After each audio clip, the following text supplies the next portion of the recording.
I am back. The game is back.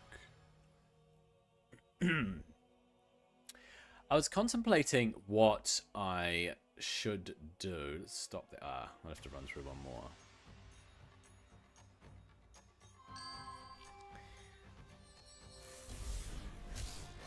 I was contemplating what I should do for this final stretch of Alpha 2.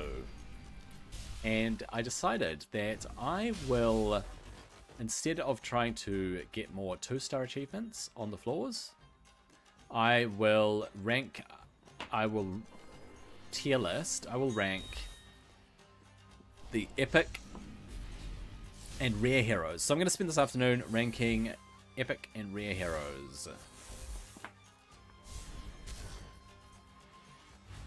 I'll wait till this finishes. And I'll start with the epics. I think I've got it all sorted. We'll just check the browser. Yep, ready to go. I had way too many heroes listed there when I did the legendaries. Ha ha ha ha ha ha. But we'll just ignore that.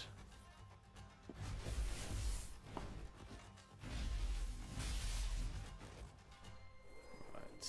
Probably no point in farming this final farm, but it means I might get fully awakened rare heroes.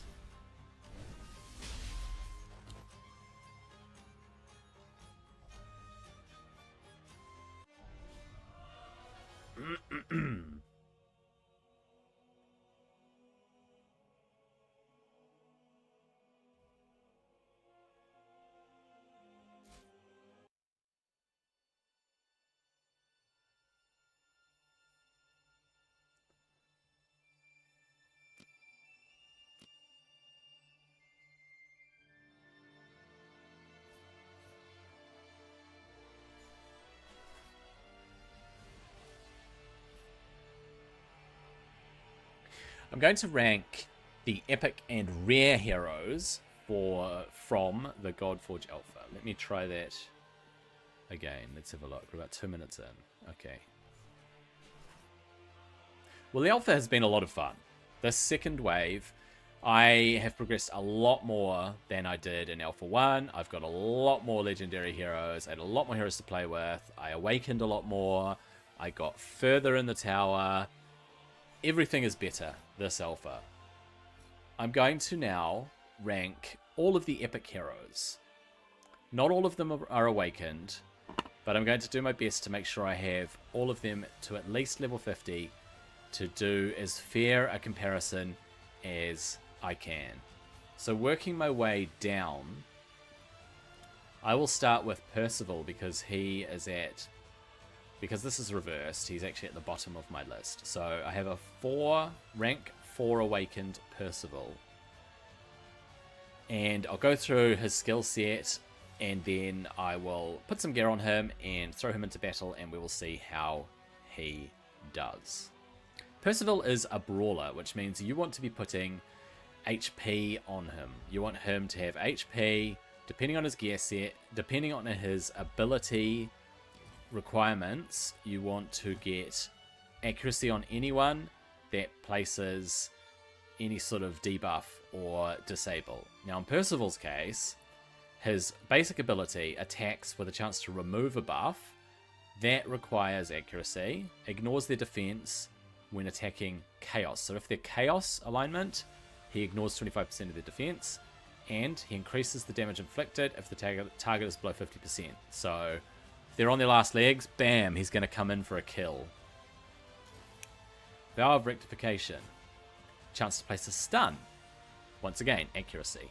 Places resistance up and radiance 2 on himself. He's a bit of a selfish old knight, Percival. If the enemy is chaos, increases the chance to place the stun and ignores 25% of the resistance.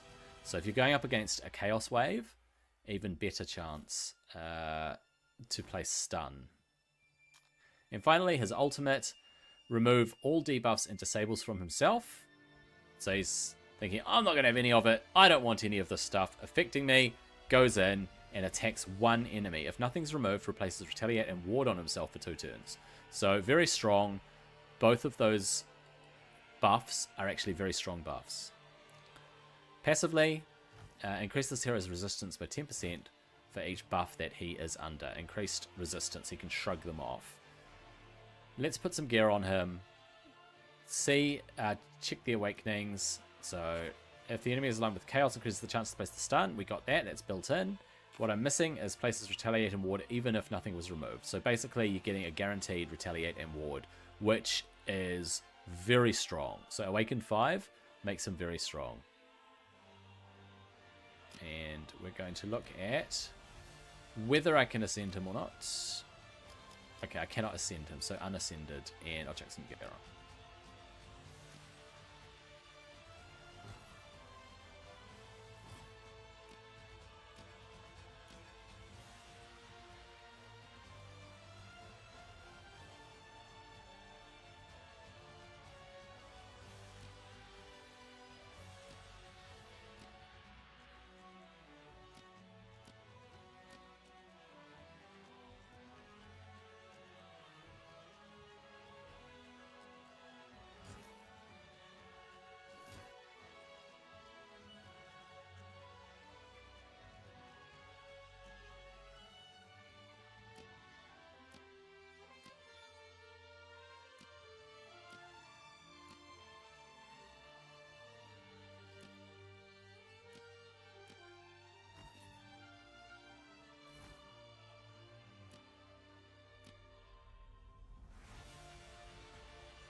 Okay, I've put some gear on Percival. I've put a World Splitter on him as the weapon. He's currently sitting at 30,000 HP. His speed is only 160, but he's got decent initiative. His crit damage is quite high, and his crit rate is only 80%, so he's not going to always crit. But this is what I'm going to work with. 100 accuracy, it's not quite enough, but I'm going to go for one of the lower levels. So we're not going to test this guy on 115 like I did with the legendaries. I am going to push down to about 65 or 75. Maybe I will go as low as 65 just for a better idea of how he performs.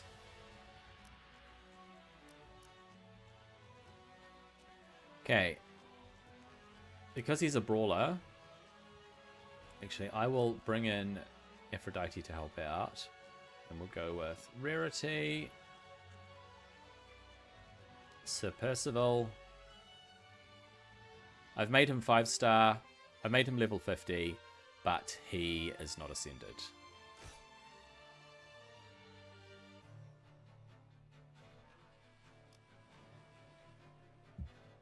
Okay, let's speed up initiative. Go in for a joint attack. Bam. 22,000. For a level 50, that is a decent attack. Okay, his core. Resistance and radiance on himself, and a chance to stun all enemies. So, they are weak. They are... he is weak against them, so we may not get the stun off. He stunned 2 of them. 2 out of 3 is not too bad. Unfortunately, he's lacking any sort of stun animation there. Go in for an attack, and he did a weak attack. So we're going to get weak attacks. unfortunately. Okay, we've got his ultimate up already. Removes debuffs and disables from himself, and then attacks. If nothing's removed, places retaliate and ward. So he doesn't have any, so he's going to put retaliate and ward on himself. Here we go, and we'll go in. There you go. And we should get a... No, we didn't get a grip attack. He's got a lot of buffs, which is very nice to see. Okay, Leonidas. Let's just attack. Okay, it wasn't very much, but let Leonidas take a turn. We should retaliate. Shrug it off. Yep. That was brilliant. He had ward up, so he took 0 damage. Such a clutch buff. Alright. First of all, we will... Wait, I can't... Oh, I have to choose him in there. You can't choose the character portrait. That's actually something that I don't like. I want to be able to choose the character portrait. There we go. We will go in for YDG and whack 12,000. Alright, that's alright. Take him down a little bit. Okay. We'll go in for a hit on Osiris. Yeah, I don't know how much he did, but he killed him. And we'll get an ally attack here from him. What did he do? 22,000 strong hit. Fantastic. Okay, we'll save his ult. He's getting a lot of ultimates. That's very good. Bam. His ultimate meter builds very nicely. I'm liking this. Alright. We'll use his ultimate to give himself those buffs. Okay, why did he get ward? Why did Musashi just get a ward?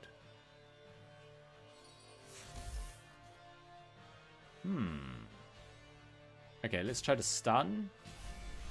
Ah, we got a 3 out of 4 stuns. Okay, boost his speed and initiative. It said strong ward. I don't know why. And for some reason, Musashi's ward disappeared. Okay. We go in. Whack! 13,000. Not terrible.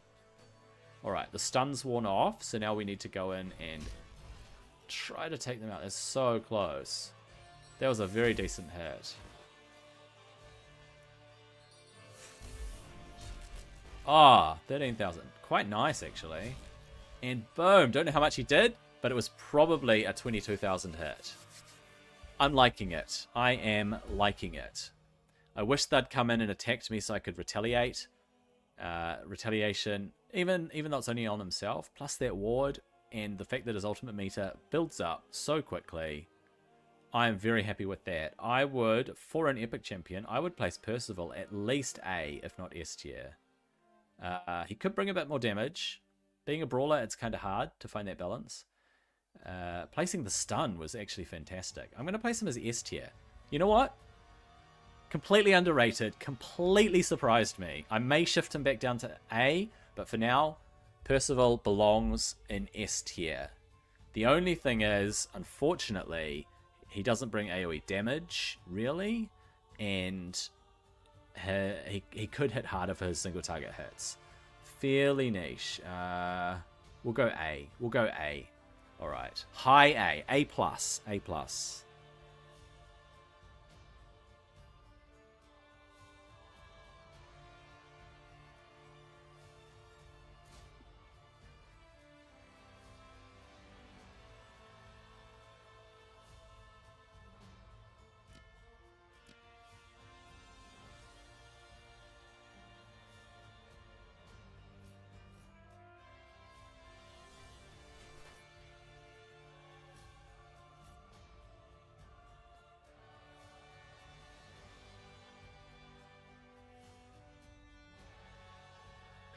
Okay, the epics have gone completely out of sync. Percival is no longer at the bottom. I am going to level a set as far as I can level him. And I'm going to put some gear on him. Most of these epics are probably going to end up, unfortunately, as level 40 instead of 50, but we'll drop down to an even easier stage to try them out.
Okay, next up is Bastet. I've only managed to get her to level 40, unascended, but she is awakened to rank 4. Let's take a look at her skills and then awakening. Attack an enemy 3 times, so she has a triple hitter. She can activate Blaze. If it's under Blaze, increases the damage inflicted. So she relies on Blaze. AoE to place vulnerable and defense down. Very good. Defense down and vulnerable. Increased damage if Ra is present. Very cool synergy there. AoE. Chance to place Blaze. This is her ultimate, obviously. If Ra also places Blaze 1 on all allies for 2 turns. And then gain Divinity. 24% attack for an epic. Pretty good. She's a Slayer, I believe. Yep, she's a Slayer. And has 30% chance to instantly remove any debuff that is placed on her. That's actually an excellent passive, but we won't be able to take advantage of that. Alright, Awakening.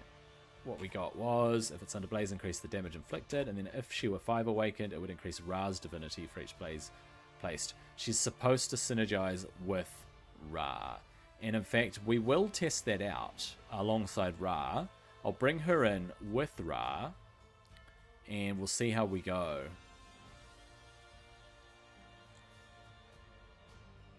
I need to put gear on her. I'll just put gear on her, and then we will move on.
Okay, I'm going to try stage 45 with Bastet. She's only level 40.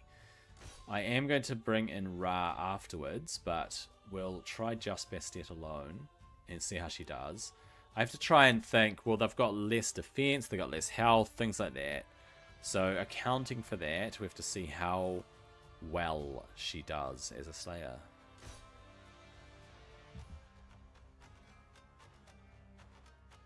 Okay, let's set her up. And see what sort of damage she does on her ally attack. 7,000. per hit. So that's 21,000. Pretty good. And then we've got her core. AoE to place vulnerable and defense down. She doesn't have a lot of accuracy, but it might land. Whoa! Just annihilated them. I might need to go to a higher level.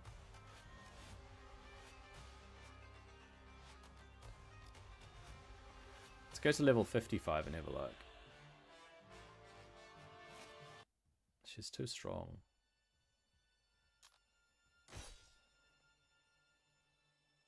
Okay, this is without Ra.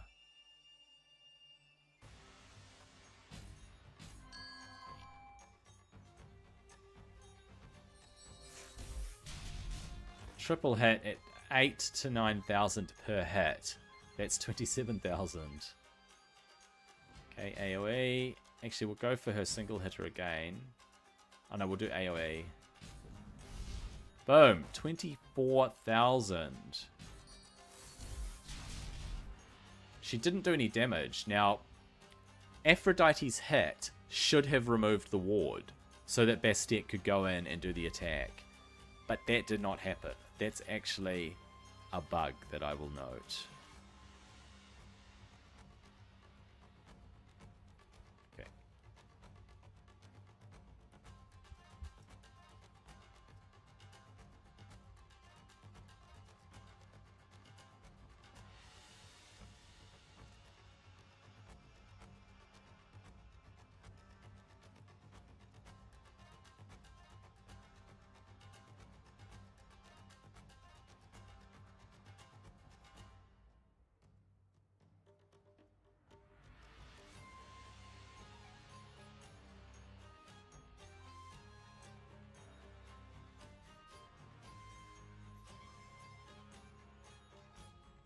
Right. Okay, let's go in. Whack, whack. 7,000. Pretty good, 7,000. Not bad for a level 40. Okay, we can probably kill her. Or we can probably kill him. Triple hit. I didn't see what the 5,000 one was there. I think it was closer to 6,000. And we can kill Achilles. Whack, whack, whack. 6,000 per hit. Pretty good for a level 40. Okay. Dead in one hit. I have a feeling that that removed his resurrection buff. Whack, whack, whack. Triple hitter. Very cool. I'm quite liking her, to be honest. Okay, we'll give ourselves a bit of a buff. And then we go in. Okay, now she should AoE. And that. This, and we go in for another attack. Bam. Bam, bam, bam. 8,000 per strong hit. She seems pretty good. She seems really good for a mid-range character. Okay. So let's go to a slightly harder one, and we'll bring in Ra. So we'll try, let's say 75. We'll bring in Ra. So Ra alongside her. Ra is very slow. He's not very strong at the moment. He's not terribly well geared. But we'll just see how they synergize. So I'll put this on Ra. And go in. Whack. Ra coming in for a standard 14,000 hit. Alright. So we'll try to land this. Ah, completely annihilates them. Over 20,000. 23,000. That is very strong. Okay. Can she kill? If she's strong against them, absolutely annihilates them. She's doing blaze damage too. Okay, we'll move on to the next wave. Ra coming in with a cool 53,000. Right, would have been good to get blaze up. to test out the synergy with Ra. I'll actually put it on her. We'll go for Loki. Whack, whack, whack. 6,500 per hit. Pretty good.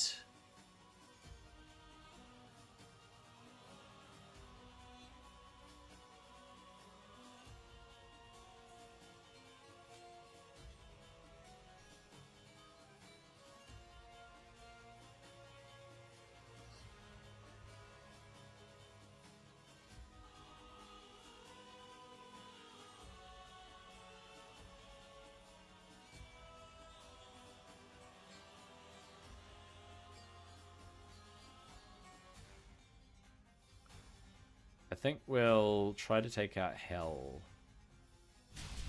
Easily done. Easily done. Okay. She's still got speed up on her, so she should come in for the ally attack. Whack, whack, whack. 6.5k per hit. Actually, I don't want to do that. Alright, she's looking good. So, even floor 75, without Ra, I think Bastet could have really cleaned up there.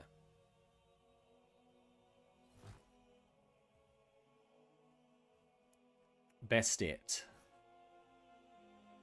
She is right here. She's hitting very hard. If she were level 60, she could actually be very strong. Does she bring much more than just heavy hitting, though? It was kind of hard to tell what the Blaze was doing. What in the Blazes she was doing. I think she's A tier. I'm almost inclined to go S tier with her, but she's definitely a very solid champion. We'll go with A tier.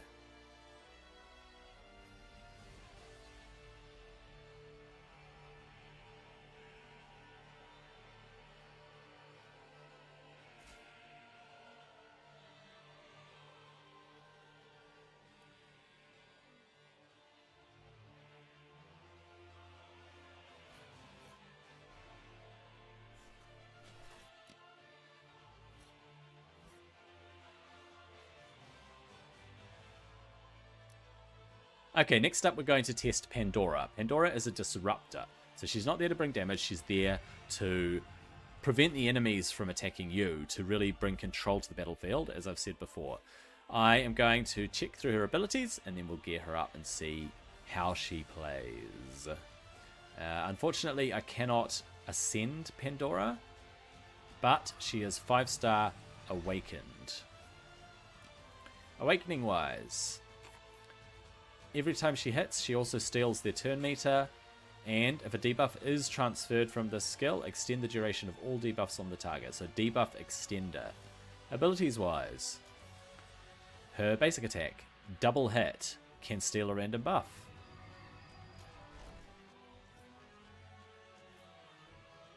Turmoil Cascade, triple attack. Each hit has a chance to steal 50 divinity and 5% turn meter. Of course it's random, because this is Pandora. Unsealed Chaos. She's all about chaos, right? Attacks everyone with a chance to place a random disable. Also has a chance to extend the duration of random debuffs on each target. That is very cool. And she's going to push her ultimate meter, her divinity meter, up when she places disables, or for every disable and debuff that goes out. So her meter should climb if you've got a lot of debuffs going out. Can transfer a debuff when attacking enemies. If it is transferred, extend the duration of all debuffs on the target. So there we go. The extension with the Awakening 5. Alright, I'm going to chuck some high accuracy gear on her, and we'll take her for a spin.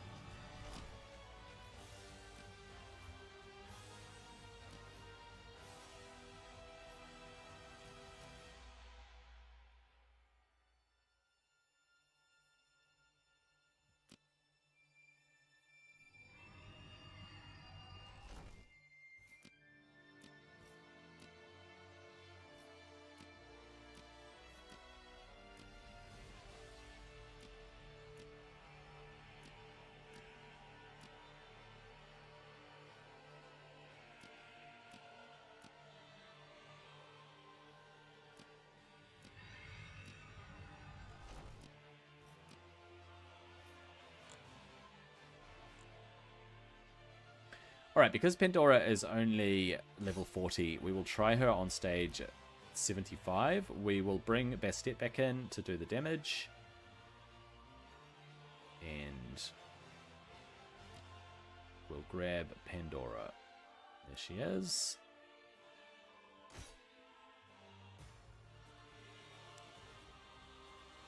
Okay.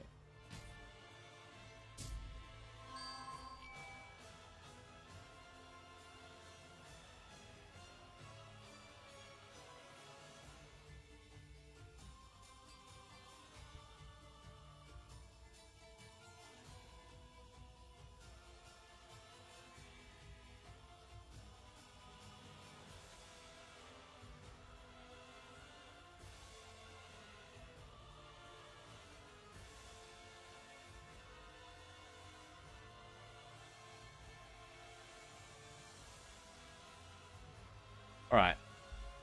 We'll just go in and kill something. We'll get to the next wave, actually. Pandora's a little bit slow. Alright, here we go. We could do a double hit to steal a buff, but there are no buffs to steal. Attack 3 enemies at random. Can steal Divinity Intermeter. I think we'll save that for wave 3. So she's got her ultimate already up. Okay. We'll test out her ultimate. So the ultimate is an AoE. Chance to place a random disable. And can extend random debuffs. So if you have a debuffer as well, she'll extend them. Okay, she missed on most of the disables, and I do not know why. Her skills are maxed. She's got high accuracy. She should have landed disables on all of them. I don't understand why they don't have disables on them. This seems like a bit of a bug. Unless she's not that great. Alright, we'll try this. This attacks 3 times at random.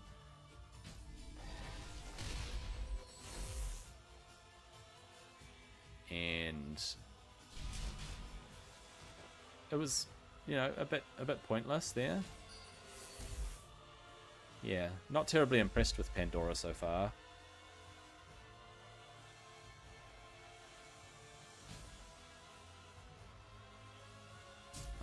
I keep clicking the portrait.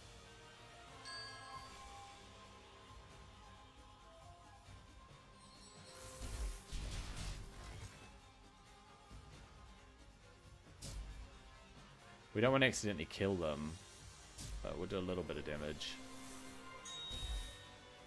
So much damage that she did. She's not supposed to do that much damage. Oh, we got off our shot, our attack. Let's do that again. A little bit of damage. Alright. Probably wasn't the best showcase for Pandora. But at least we got to see her ultimate. It didn't place the disables as I was expecting. In terms of where I would place her, she is basically a C. Yeah, I read her kit and I suspected it was as much. She's not much of a control champ. She doesn't do her job. She doesn't do her job.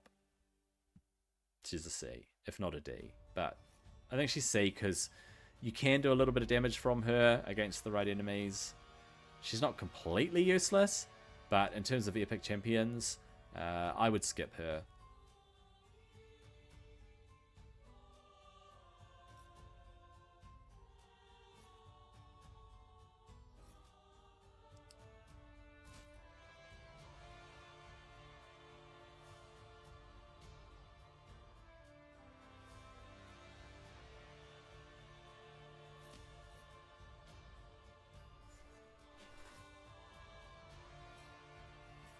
Okay, next up we have Brynhild, the Exiled Valkyrie.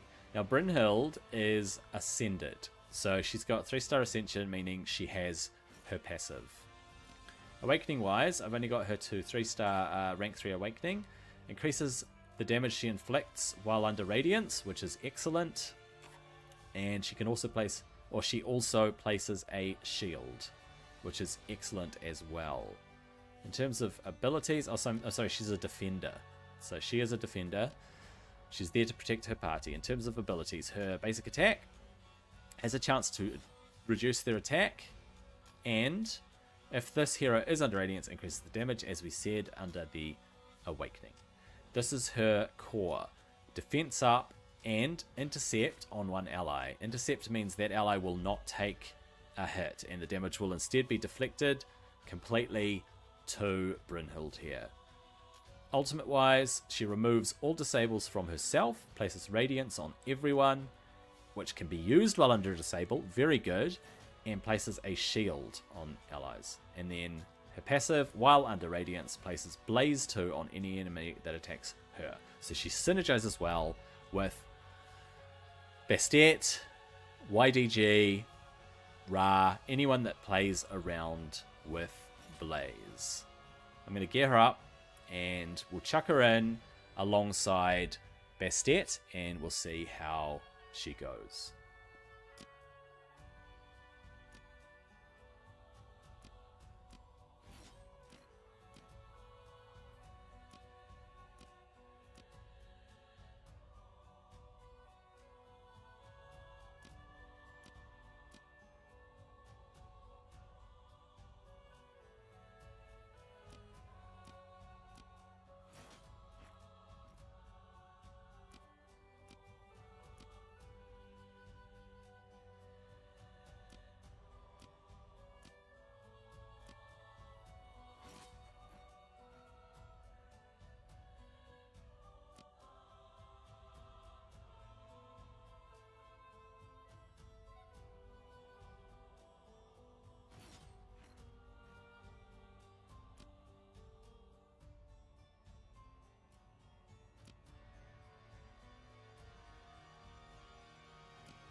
Okay, I've put on this World Splitter, and I've put all of Heimdall's gear on her. So she's pretty well geared. She has 2,000 defense. For a level 40, that is decent. 20,000 HP, also decent for a level 40 champion. 197 speed, she has a bit less speed than Heimdall. Getting close to the 200, way more speed than I need for the level that I am going to do. So I will bring in Valkyrie.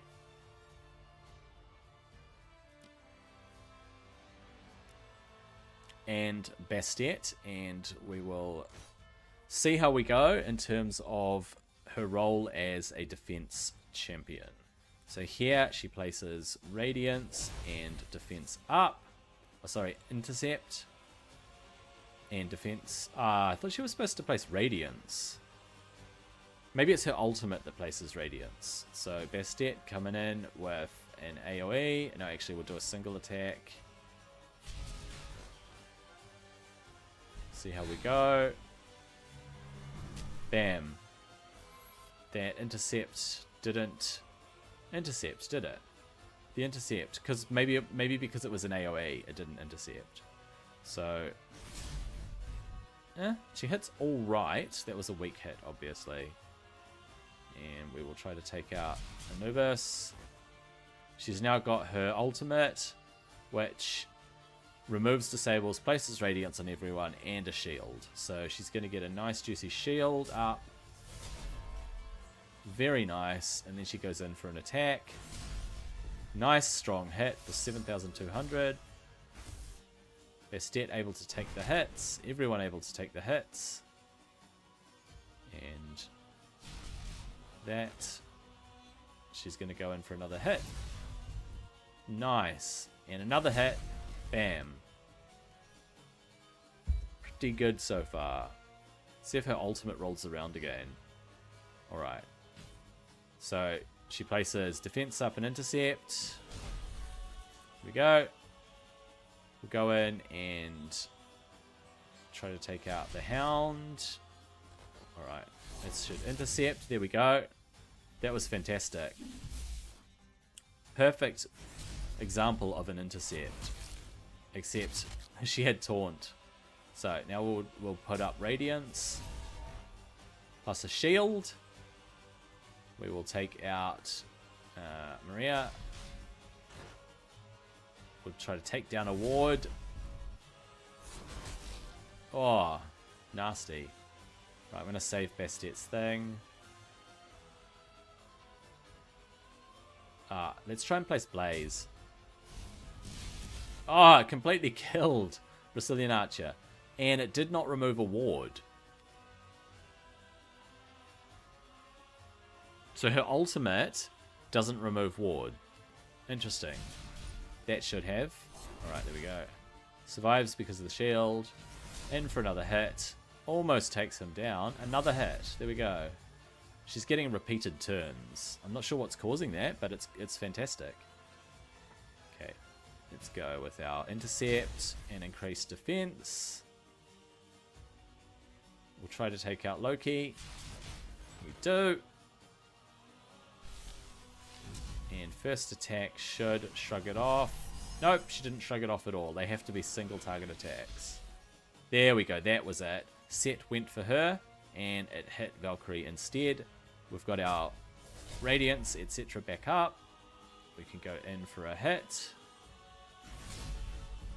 Put up reduced attack. Excellent that we got that up. We will try to take out Isolde, and we do. We can go in for a hit. Whack! 10,000 hit. Quite nice from a defense champion who's only level 40. They've both got reduced attack as well. That's down. And another hit should kill her. 6,000. I like it. I think Brynhild is excellent. She really showed what she was capable of then. Brynhild, definitely A tier. If she were level 60, if she were fully awakened and ascended and she had really good defensive gear on, she could be top A tier. Like, more A tier than Bastet potentially. She's definitely an A tier champion.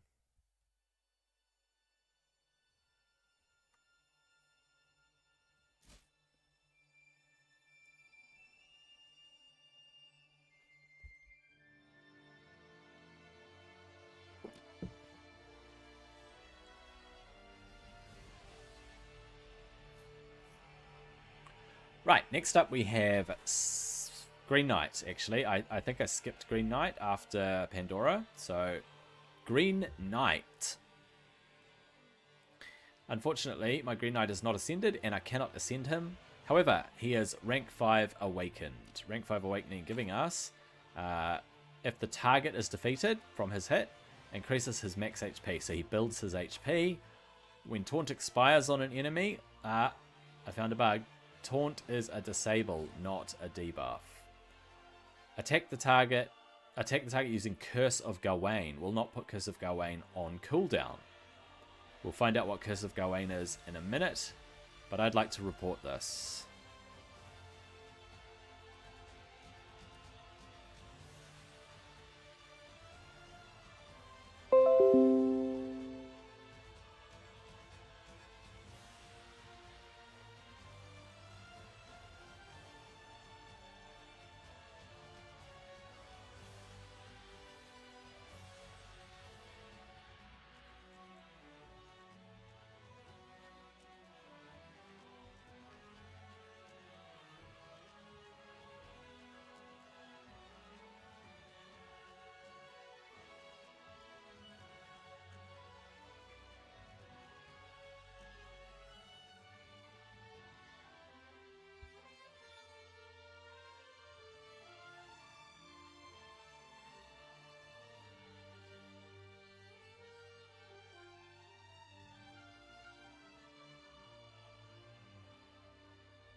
Okay, abilities wise. Curse of Gawain, that's his A1, his basic ability. So actually that awakening doesn't make sense. It says activates Curse of Gawain. Hang on. Attack the target using Curse of Gawain. Will not put Curse of Gawain on cooldown.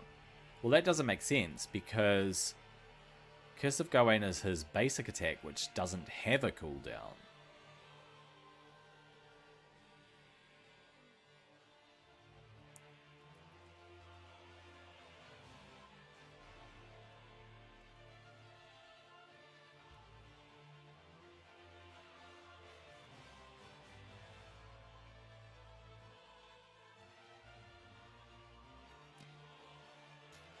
Okay, Curse of Gawain. Attack an enemy 3 times, triple hitter. Can place Drain, which is good. Steals buffs from an enemy. Has a chance to place Taunt on the target. Also places Retaliate for 3 turns on himself, which is not a debuff. When Taunt expires, attack the target using Curse of Gawain. Will not put it on cooldown, like I said, from the Awakening. Okay.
And his ultimate ability, Great Cleave. It's a single attack. Inflicts 50% of the damage dealt to enemies under Taunt. Once again, incorrect coloring. It's showing as a debuff instead of a disable. It is always a normal hit and ignores the target's defense. It's kind of OP from the sound of it. Unfortunately, I do not have his passive, but he reflects damage back at the enemy. And he places Mend on himself. So he seems very strong, very tanky. He is a brawler, so you want to put a lot of HP on him, stack his HP, get him to 100% crit rate, and get a bit of accuracy there for his disables.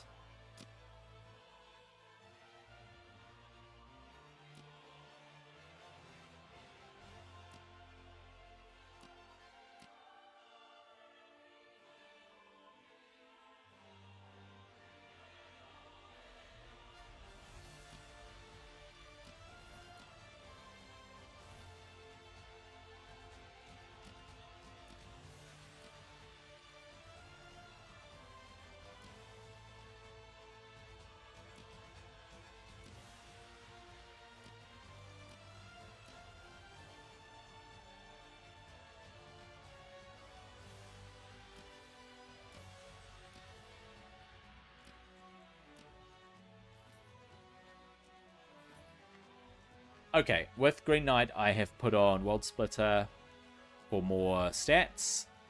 He has 20,000 HP, which is decent for level 40.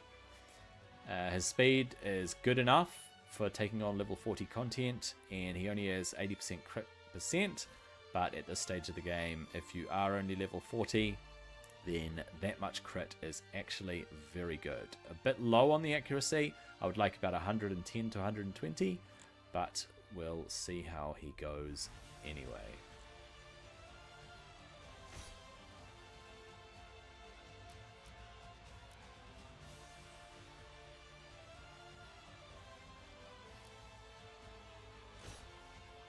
Let's give Green Knight a try and see what he brings as a brawler. Okay, first of all, we'll do an ally attack. 3k, 3 to 3.5k. It's not that great, despite the fact that he's level 40. We have to account for that. It's not that good. However, he's all about doing incredible stuff. So we'll go in for another attack. There we go. And go in for another attack. Ah, nicely done. The crits came out. Alright. See if we can take him out. We did. Alright. Actually not bad.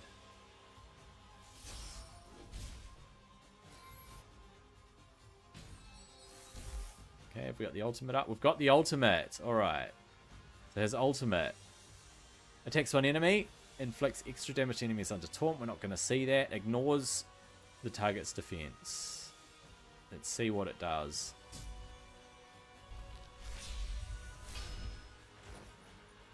It did a lot because it killed a defender.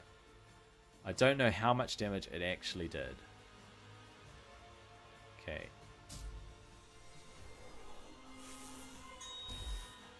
That. And that. And we're going to have to kill one, so we'll go for that one.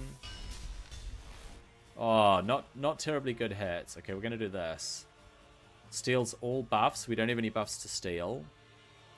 Okay, so we'll see if we can place Taunt. Here we go. We place Taunt for 3... Is it 3 turns? Gosh. That's actually very good. Goes in for massive hits. And there we go. And then Musashi has to come in and do an attack. And we go in and we just annihilate him because of the retaliate. Incredible.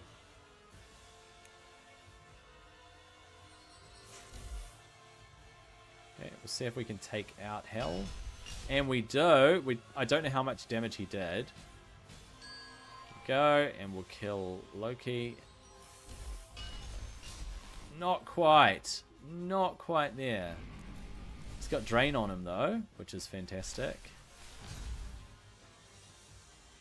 Okay, we will taunt Set. So when Set has his turn, we come in and we put up Drain, and we get... actually, you know what? He's still got the speed thing on him, so I think we'll go for her. Kill Isolde, right? We'll do that because Loki's going to attack. Yeah, Loki's going to attack him. Ah, I didn't get a turn. Loki didn't get a turn. Oh well. We can just imagine if Loki had gone in, he would have retaliated and done his triple attack. That retaliation is excellent.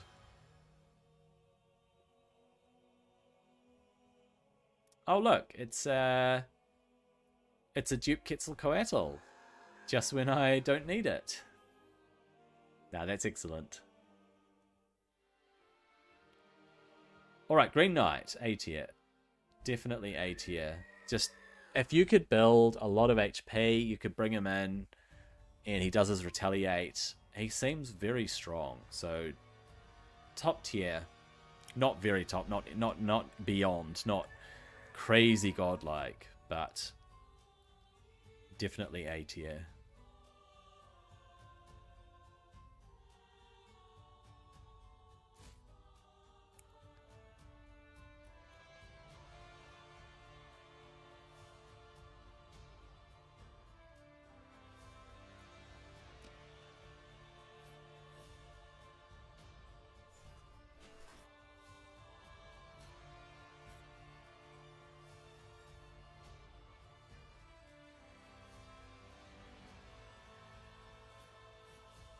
Okay, next we have Set. Another disruptor. Hopefully he performs better than Pandora. He is Awakened 5, so additional abilities.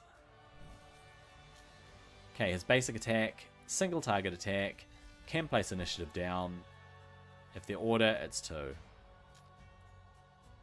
Attack one enemy, can steal buffs, and decreases cooldown if buff is not stolen. Single target on his core, not so great. Chance to place Despair for 1 turn, and a chance to place Accuracy down. It could come in handy, potentially in niche situations. When an enemy places a debuff on him, it increases their ultimate divinity cost by 2%, which is probably much of a muchness. I do not have high hopes for this guy. But anyway, we'll put some Disruptor gear on him, and we'll test him out as best we can.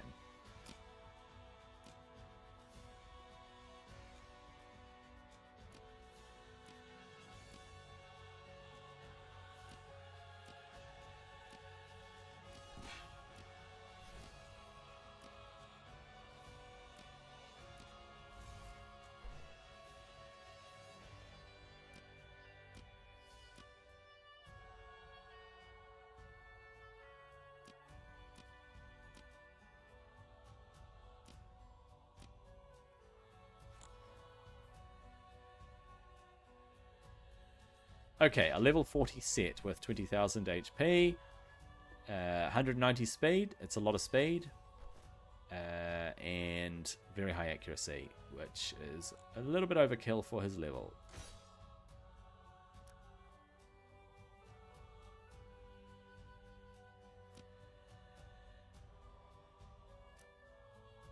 Okay, we'll bring him in as support.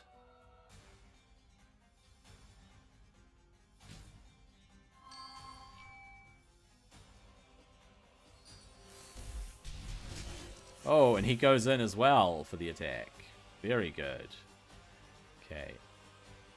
Try to keep them up so we can see what he actually does. Alright, his core. Attack one enemy, can steal buffs. That doesn't seem very good, because they don't have buffs. Oh, that's decent damage though.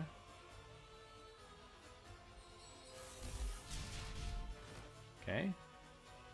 We'll go to wave 2. Oh, and he goes in for the attack.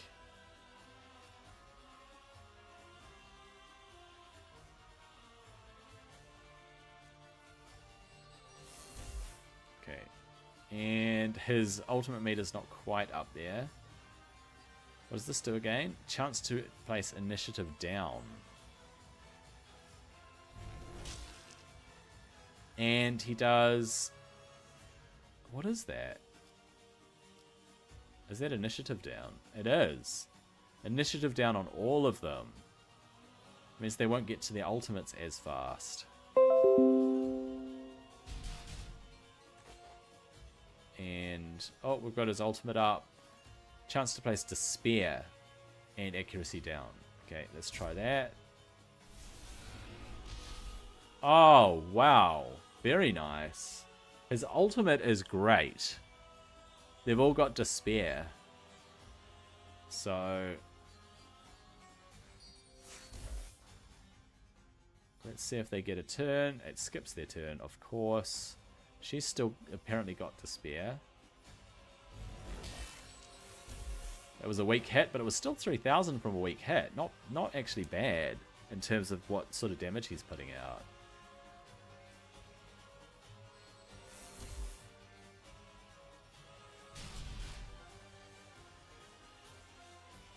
Okay. I quite liked his ultimate. If we could push his ultimate a lot more, he would be a lot stronger. I'm going to put it on him, actually. We want to keep them alive. Comes in for a big swing. Almost 10,000 from that swing. We could finish off Loki, or we could do this. And finish off Hell, potentially. So all initiative down. They're not going to get their ultimates up.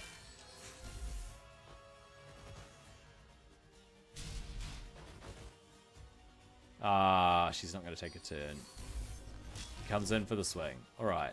He's actually performing better than I was expecting. He seems to be... if his core was AoE, he would be on par with Odin. I'm just saying. surprisingly not bad. He is still B tier because of the single target, but the initiative down is actually handy. So against heroes like Leonidas, who gets his ultimate so quickly, that could actually be really useful. So it has use, but it's a fairly niche use. Being able to place that debuff.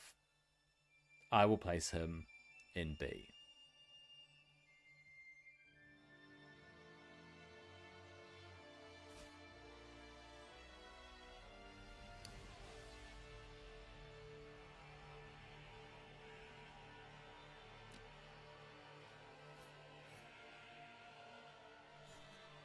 Okay, moving on. The next epic champion I want to test is Hound of Duat.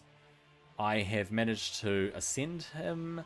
He is a defender, so should be able to really just tank a stage. He is fully awakened. Let's look at his abilities. Okay, first up, a double attack. It has a chance to steal divinity if Jackal or Anubis are on the team. So I've got an Anubis. They each have a 50% chance to join the attack. That could actually be really cool. I think we'll bring Anubis and check that out. Okay, his core. It's a single attack. It places a shield on all allies. If Anubis is there, it has a chance to refresh the cooldown when either of them are attacked. If someone attacks Anubis, it can refresh his core. That is actually really cool. When an ally is defeated by an enemy, activate this ability and attack that enemy. So he puts shield on everyone else and then goes off and attacks. Okay. That's actually really cool. Alright, and then when attacking enemies, place barrier on himself and a heal. That sounds very strong. Okay, let's put some gear on him and check him out alongside Anubis.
Okay, 475. We will bring in Anubis alongside Hound of Duat. Duat, of course, being the Egyptian underworld.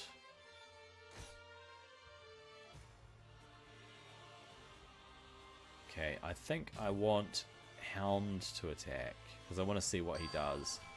with ally attack. 4,000. It placed a barrier on him too. Who? I think it was, what's her name? Hippolyta that placed the barrier on him. Alright. This is our core. Place a shield.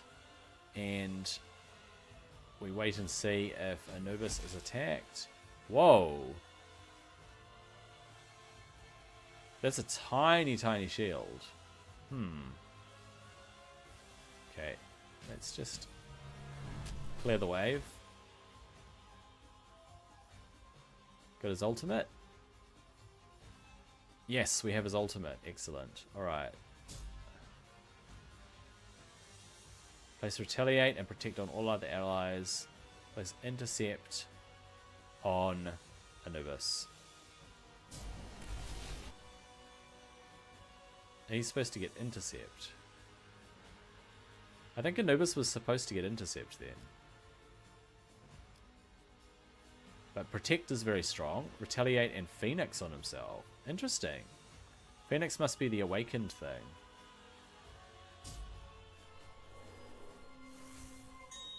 Okay. Oops. I didn't mean to kill them. I sort of want to see when they attack what, how strong this is. Here we go, and... Oh, he's not going to get a turn. Okay, I might have to do this again. For that ultimate to really pick up. We'll do that again.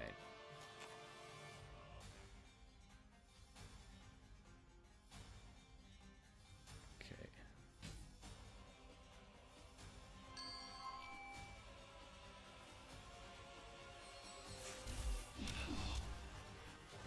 Despair. Spread across. As expected. Alright. Go for one of them. And he comes in with the chomp. Okay. Ah, it's based on the damage he inflicts. That's why it's such a poor shield. Okay. That was a nice little chomp. And he got barrier on him somehow. It must have been from Hippolyta's passive. Okay. They both go in and chomp. Alright. Right, this turn we will activate his ultimate.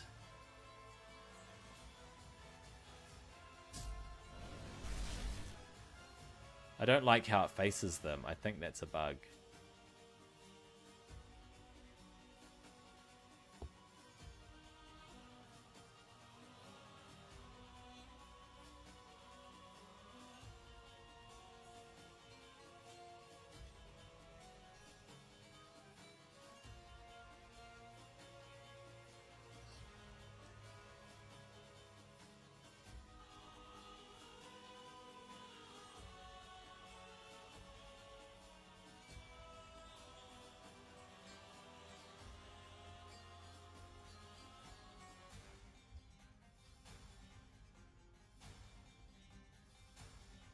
Okay.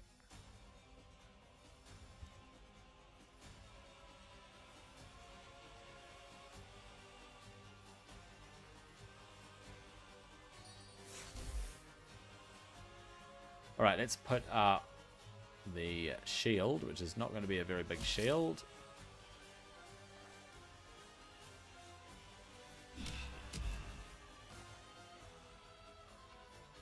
They've got Despair, which I did not really want.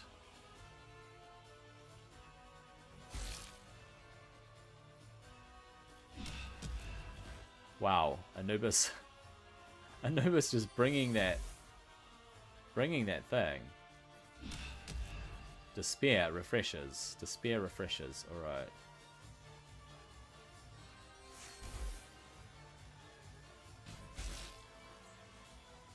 I really just wanted to test out his ultimate.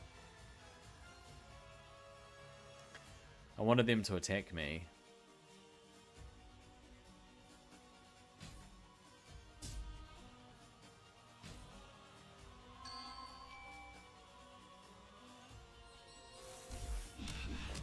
And we've got Despair across the board.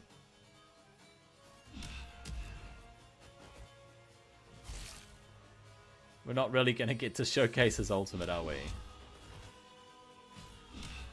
Alright, Anubis is just too powerful. Let's bring in the Hound without Anubis.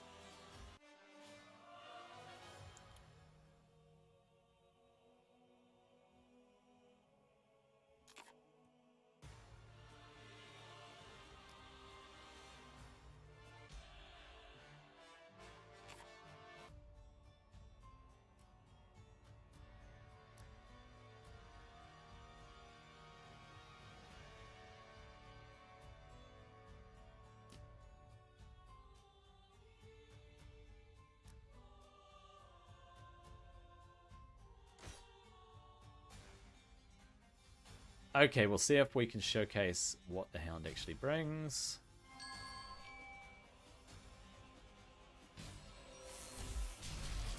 They both go in and attack. Very nice. Okay, let's put up the shield. Very small shield.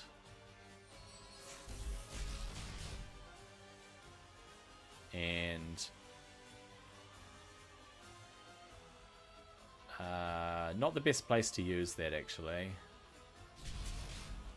We'll try his ultimate at the start of the next round.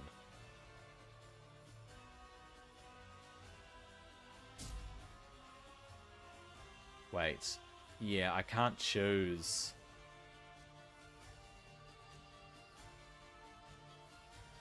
Okay. I don't like that.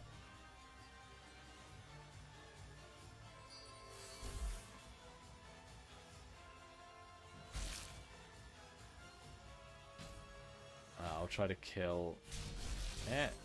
In we go. We've got Retaliate, so I really just need...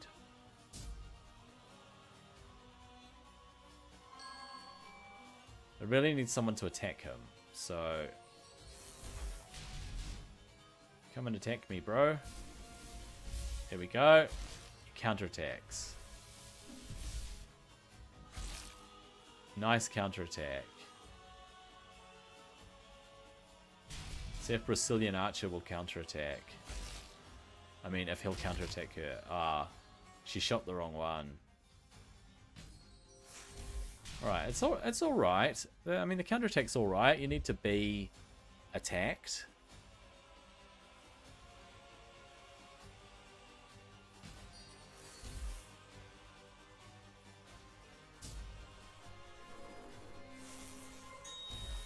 Okay, we will go in to reset our core.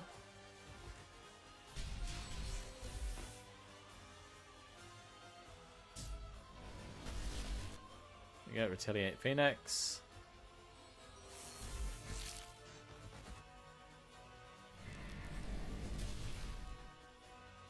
He got out a couple of taunts and a charm, but we can place this, get a little bit of a shield, tiny little shield, and ally attack.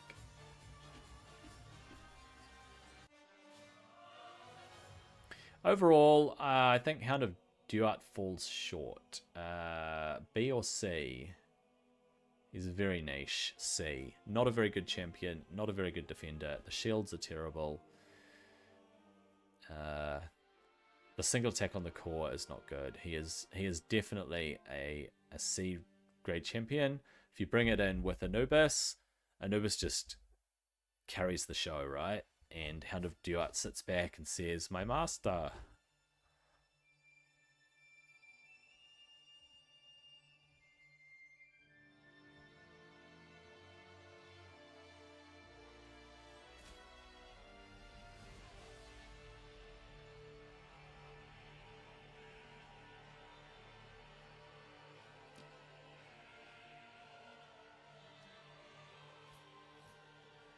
Okay, next we'll take a look at Imhotep. He has ascended, he is fully awakened, and his abilities are such as this. A single attack. Sorry, he is an invoker, so he is supposed to bring support for your team. Single attack places Reflect on himself and a random ally, so we'll get double Reflect. Reflect being the next non-resisted debuff is bounced off. So it basically deflects debuffs.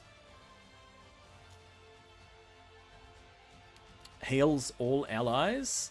With his core, he heals everybody and places Stalwart and Sharpen. So Stalwart being immune to disables, so it prevents disables from landing, which is actually very cool.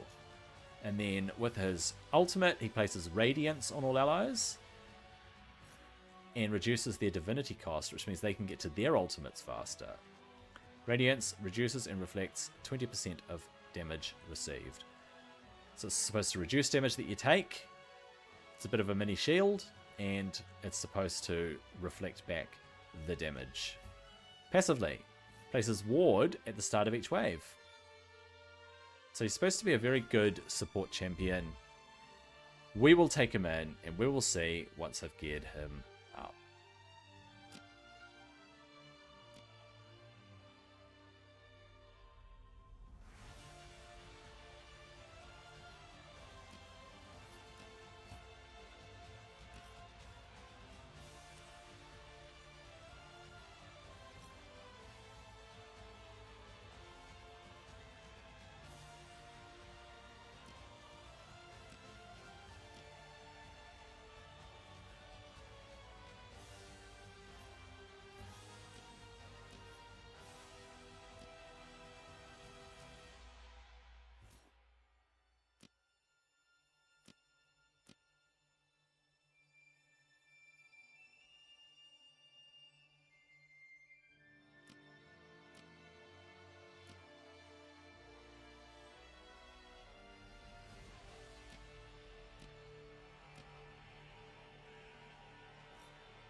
Okay, stage 75.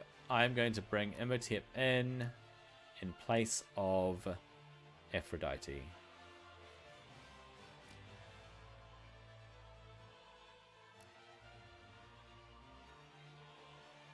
Unfortunately, Imhotep doesn't bring a leader aura, so we'll go extra attack. Okay, we want to just straight up attack at the start. He places Reflect on them.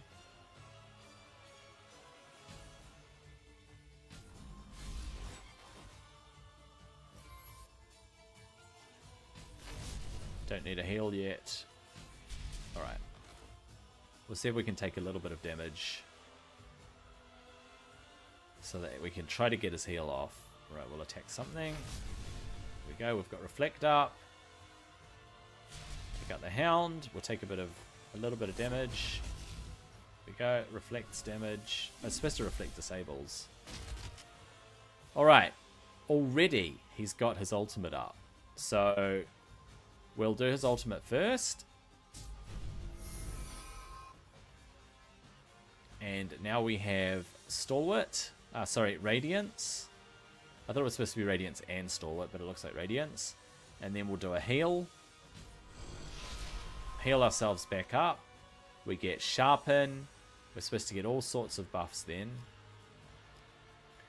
Oh, that's Stalwart. So we got Stalwart and Sharpen. Nice damage. Alright, let's get our Reflect back up. Great support. Get our Reflect back up.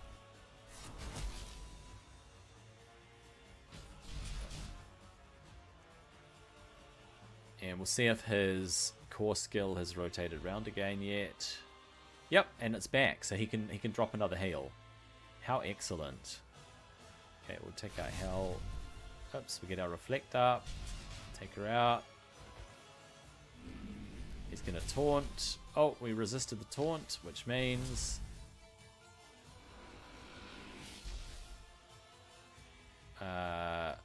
there's something that he does. He removes the taunt. It's not that. I think this I think that this... No, I think this removes disables. Ah, something removes disables. I recall him removing... his ultimate, right? No, there was something that removed disables. We'll try his ultimate first. Oh. We can't use his ultimate. Okay. Oh, we'll do this. Heal and get Stalwart and Sharpen. Can I use his ultimate now? Yes. Alright, there we go. We've got Radiance up.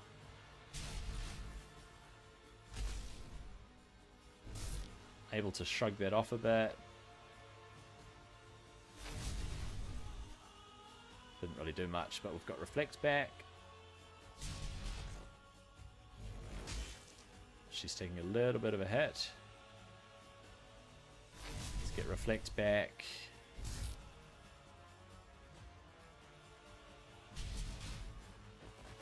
And we can heal up again. Boom, massive heal. I recall something about him removing disables, but maybe I was imagining that. But in terms of support, he really carried just then. I would place him in A tier. I think my first impressions of Imhotep were not great because he wasn't awakened and ascended. But once he's awakened, get a bit of gear on him. Yeah, I think he actually sits in A tier. He's a very good healer. He's lackluster at the early levels, but once you boost him, he turns out to be rather good.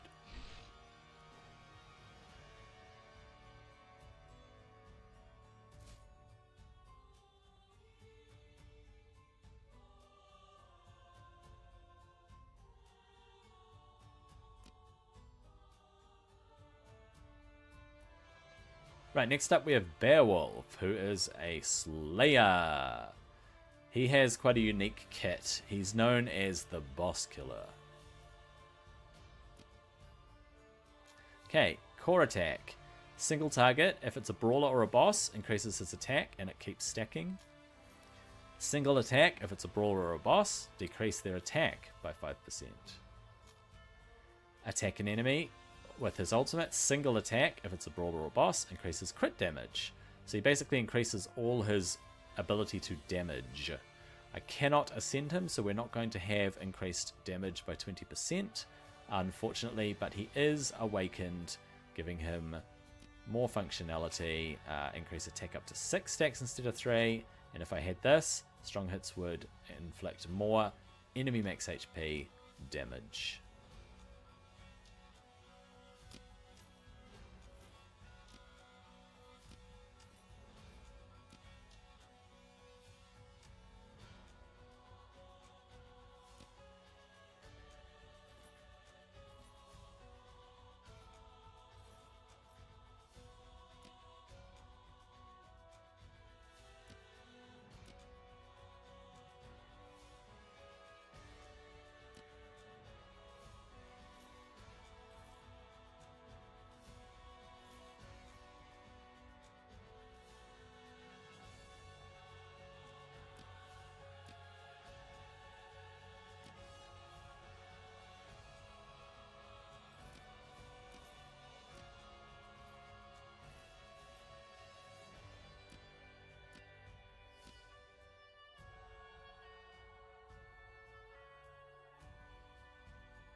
Okay, Beowulf is level 50. Unfortunately, he's only looking at 15,000 health at level 50, which is very low for a brawler. Wait, he's a Slayer, isn't he? Not a brawler. Okay, that makes sense. Let's try that again. Okay, I've put some gear on Beowulf. Now, he's a bit squishy at 15,000 because he is a Slayer. Actually, I need to put different gear on him. I put the wrong gear on him. Alright. Let's fix all that. I'll fix all that. Come back.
Okay, I've put some Slayer gear onto Beowulf. Being level 50, he only has 14,000 HP, which is pretty low. His attack is pretty decent, though, at 2,600. He's only running 88% crit for some reason. I don't know why it's 10% less crit than Zeus and my other Slayers, but we'll have to roll with it and take him to a boss level to test him out.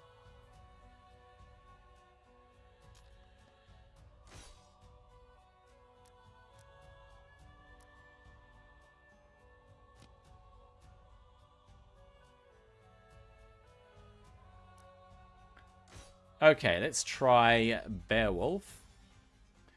We have to get to the boss first.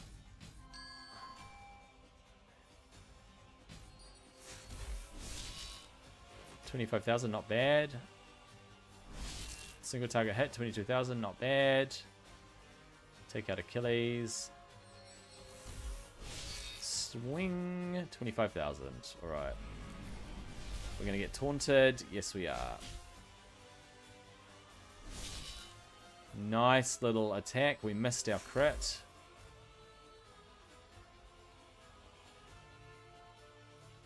Unfortunately, due to the ward bug, if I do an ally attack, it won't actually do any damage. Oh, he's lost his buff anyway. Swing.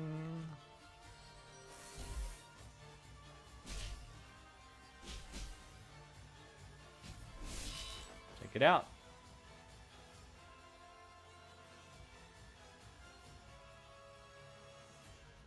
Okay.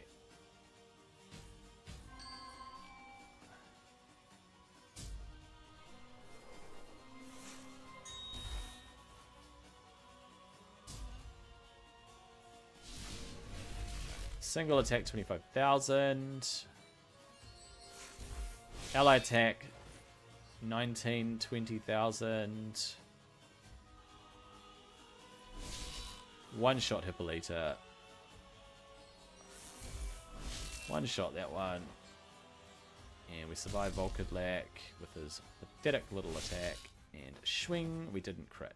So that 88% crit is really showing at the moment where he's not always critting.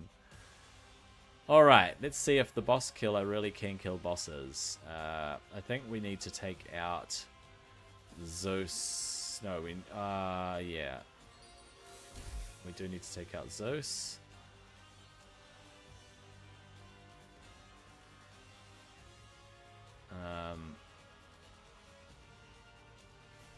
There we go. Let's try to survive this. go in for an attack to kill Leonidas. Alright. I believe that Gilgamesh is a brawler, so we should do extra damage against him. Uh-oh. I might not even get to do damage against the boss. Alright, I should have brought Isis.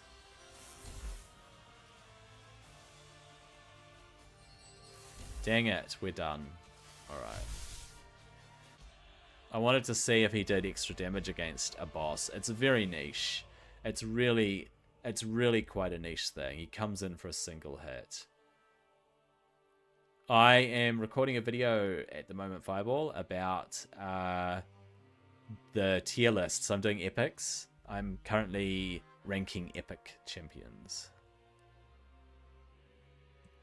Okay, from what little I've seen of Beowulf, despite the fact that he's only level 50, so it's kind of hard to judge, he is a very niche champion in terms of the extra damage that he brings. Single target attacks all round really just limit him. It's a bit like any single target damage dealer, right? I'm only going to place him in B tier because I was fairly underwhelmed with how he was performing. He hits very hard, but that's all he does. He's just a brute with a sword.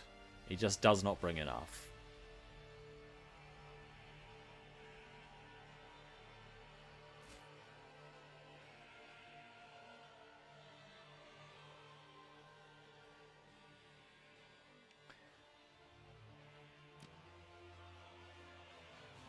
Next up we have Leonidas. Leonidas is ascended, which can make a difference. And he is not awakened at all.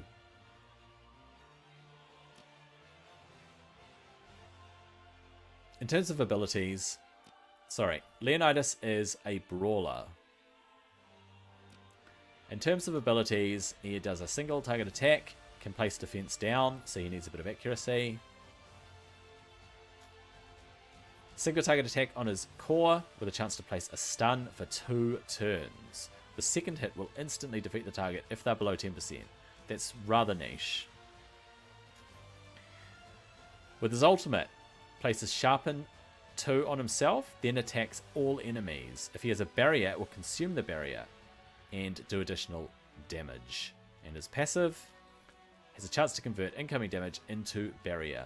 So he will get barrier if he's been attacked. You want to save his ultimate for when he's been attacked and raised that barrier. I'll put some gear on him and we'll check out how he does.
Okay, at level 50, Leonidas has 27,000 HP with okay brawler gear on.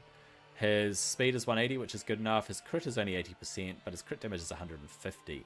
I've left Harpe on him at level 30. It's supposed to decrease attack on the target every time he does his ultimate. His ultimate is supposed to roll around pretty fast, from what I remember. I don't know what it's supposed to decrease the attack by, because it's currently bugged. But we'll hop in and we'll take a look.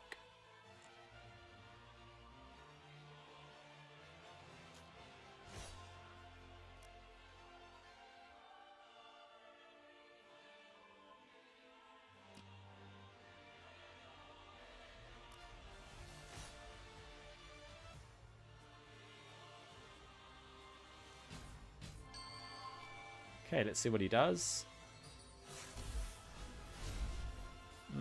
11,000. I guess that's alright.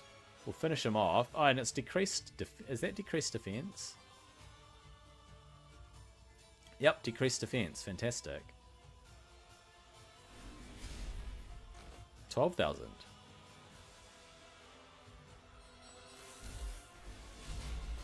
And 13,000. That was enough. That was enough to kill Dagonet. Okay, we'll try his ultimate. Chance to stun. Ah, it died way too fast.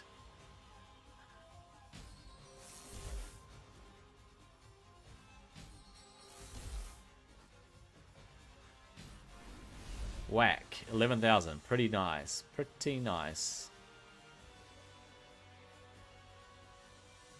I was hoping his ultimate would roll around a lot faster, but I think he needs to be hit to raise his ultimate.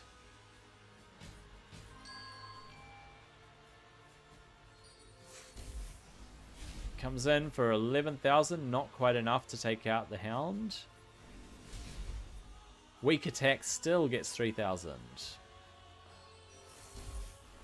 And comes in for a weak attack. Dang it. Alright. We've got our ultimate up. He's got his barrier. He's surviving a bit.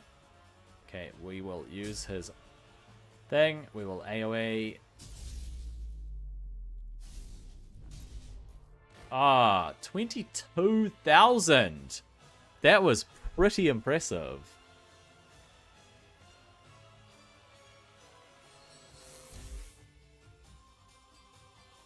Okay, I'll just take their health down a bit. Right. I really want to be able to place the stun.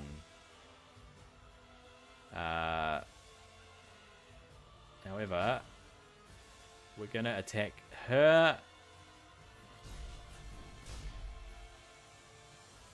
No chance. I think we'll take out Loki. Comes in for 5,000. I think that was a weak hit. Well, not a weak hit, but it was a normal hit. Okay. Bam. Not enough. Weak hits are not doing enough.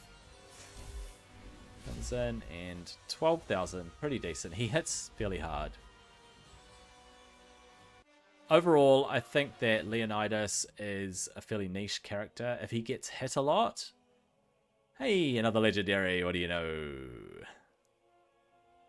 If he gets hit a lot, he is building his ultimate meter, and I think that's what he really plays on. But he's a single hitter. He's not bringing a whole lot. He's kind of similar to Beowulf in that he requires certain situations to do well. So he's a B tier champion.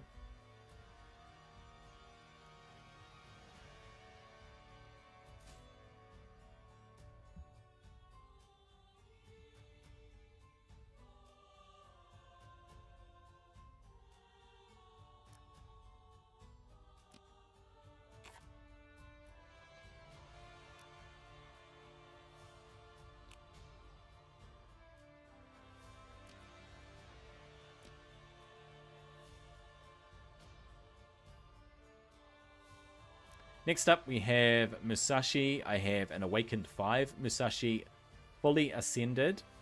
Take note, he is fully ascended at level 50. Ability-wise. Single target attack. If the target has taunt, he will attack and ignore 25% of their defense. Chance to counterattack when attacked by an enemy that is lower attack than he does. He is obviously a Slayer. Cunning Slayer. His core, attack an enemy with a chance to place taunt. If they have lower attack, he will repeat it. So he's all about having stacking attack. Ultimate, puts attack up on himself. Ooh. Surprise, surprise. Then attacks 4 times. Can place attack down on the targets. If a target has higher attack, place attack up on himself, which is probably not going to happen. Place ward on himself after he taunts, which is fantastic. He can take 2 direct hits. Let's chuck some gear on Musashi, and we'll give him a spin.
Okay, with Musashi, I've decided to go with Heka to give him a little bit more HP because he has very low HP, and also we get a bit of extra attack from this sword.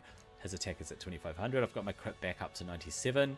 This is, I think, Zeus's gear, and crit damage is 170 with a little bit of accuracy on there, which cannot hurt in terms of landing the taunt.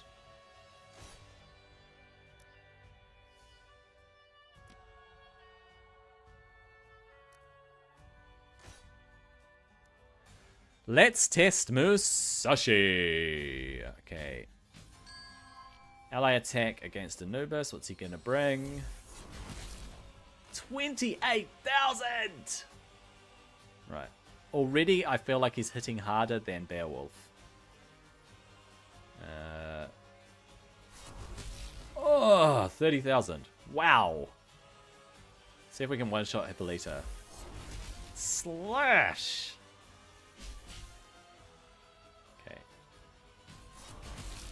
He's just killing them.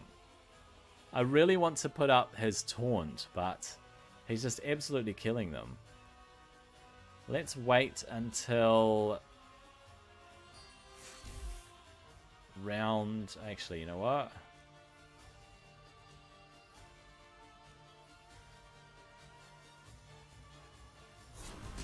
Ah! Just wasted it. Okay, here we go. We're going to kill the Hound. He can't even place taunt because he's just one-shotting them. Ouch.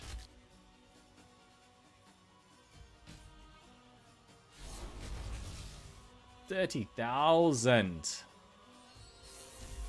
Goes in and down she goes. 32,000. His attack is increasing as the battle wears on. We're going to go with just attacking her, and then we'll kill Loki in one shot. Damn, 32,000. We go. We're going for an ally attack. Bye bye hell. 32,500.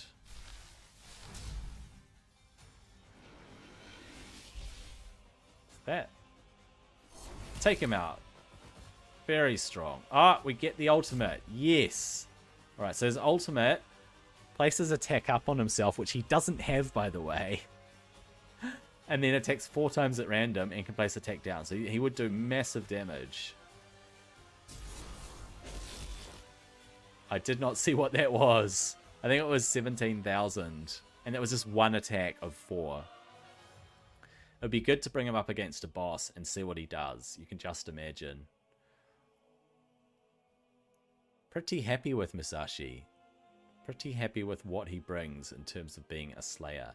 Now, despite the fact that he is a single target champion, I still want to place him in A tier because he brings that taunt if they don't die. He goes in and he attacks a second time. His damage ramps up. He's not dependent on attacking a certain type or going up against a boss like Beowulf. I place Musashi in A tier. He is a solid attacker.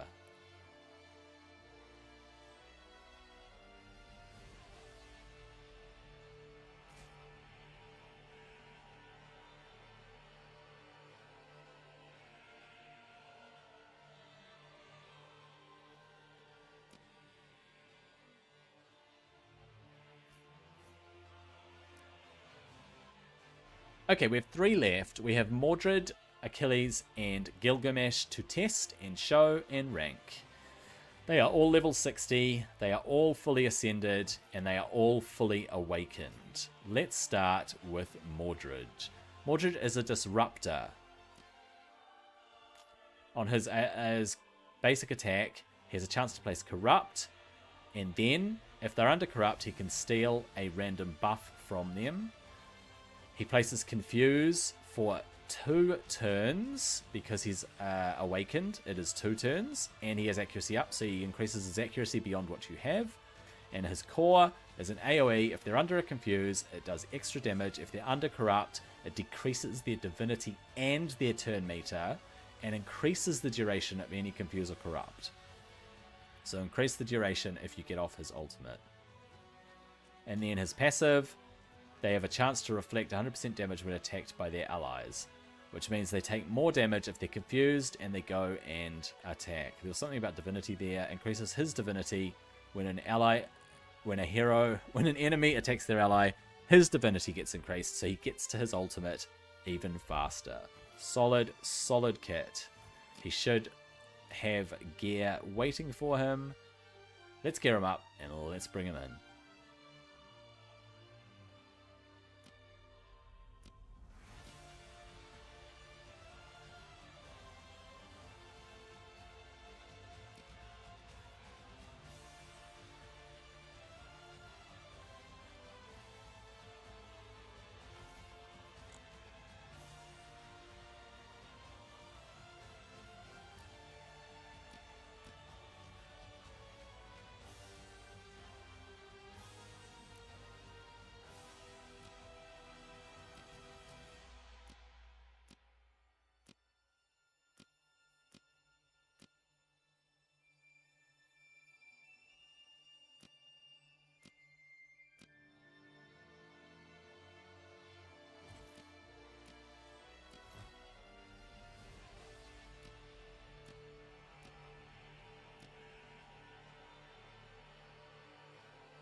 Okay, Mordred running 36,000 health, 206 speed, and 228 accuracy. Very, very nice.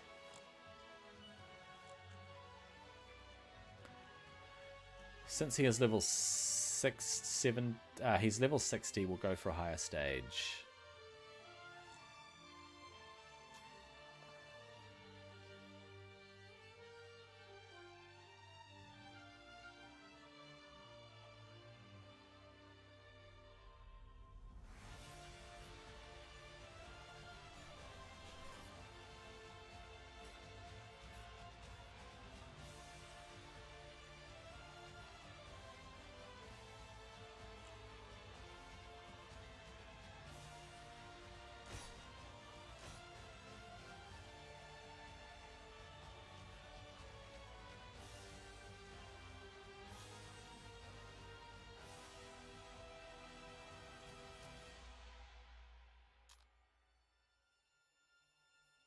I'm going to try for floor 95 because of the control that Mordred brings. I'm still going to bring Musashi because he is still geared, but we're going to bring Mordred to just show the control that he brings.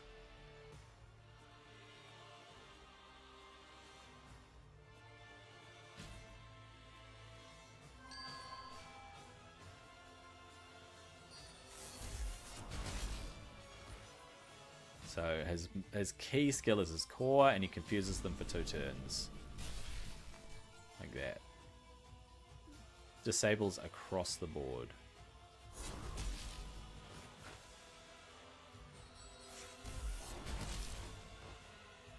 If they get a turn...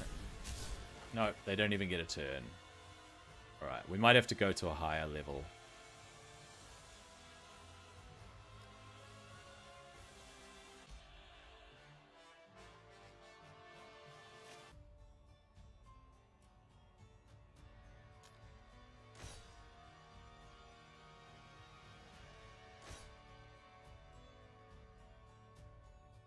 Right, back to stage 115 with the mummies.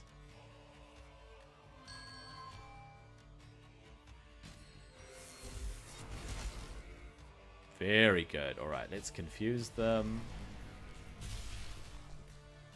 Okay, they don't know what they're doing. Oh my gosh. They just destroyed it. Okay, come on, mummies. You need to attack each other. There we go.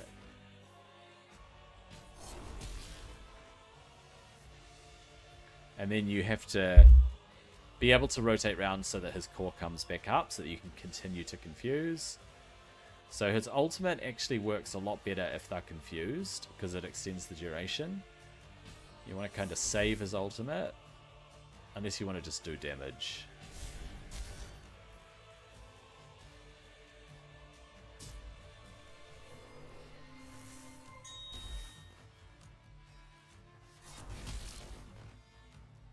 We will try to get the confuse back up on them.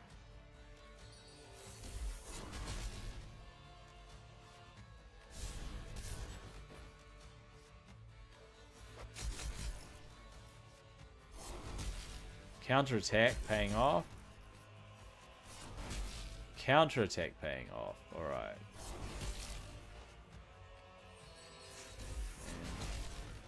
Comes in for the attack. Hopefully, confuse is back up.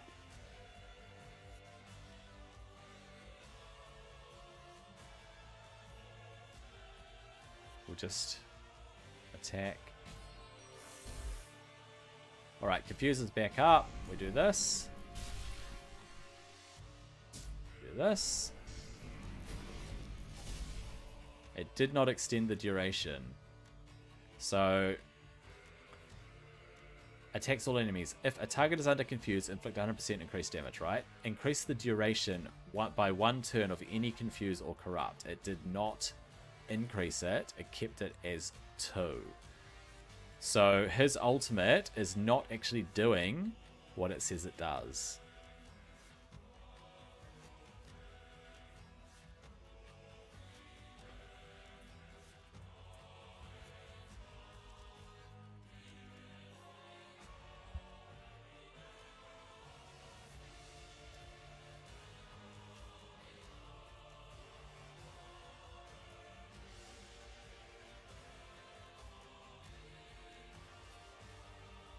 We may as well use Musashi's quadruple attack. Go in for a kill. We've already basically seen everything that Mordred can bring. We'll just finish the battle up.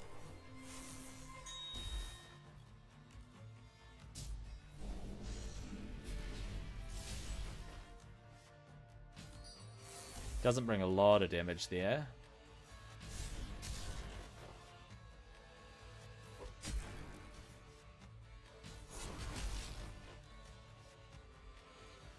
There we have it. That was Mordred.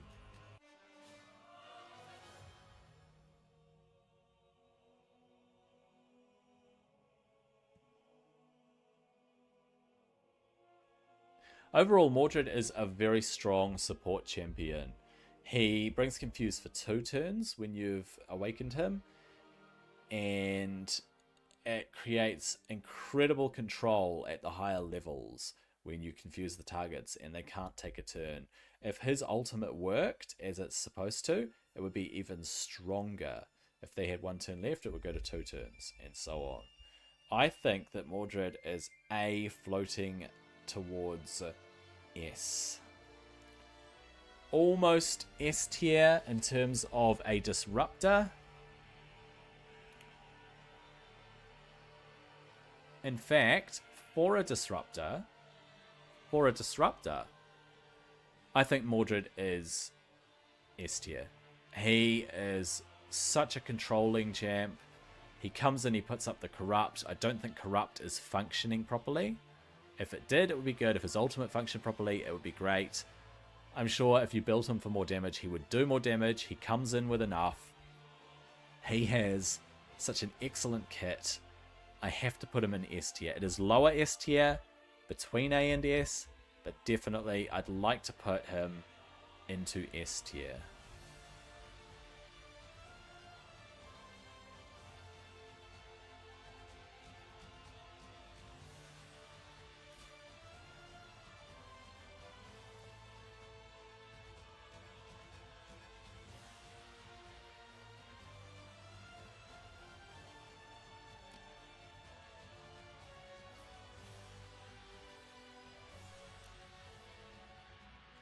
Okay, next is Achilles.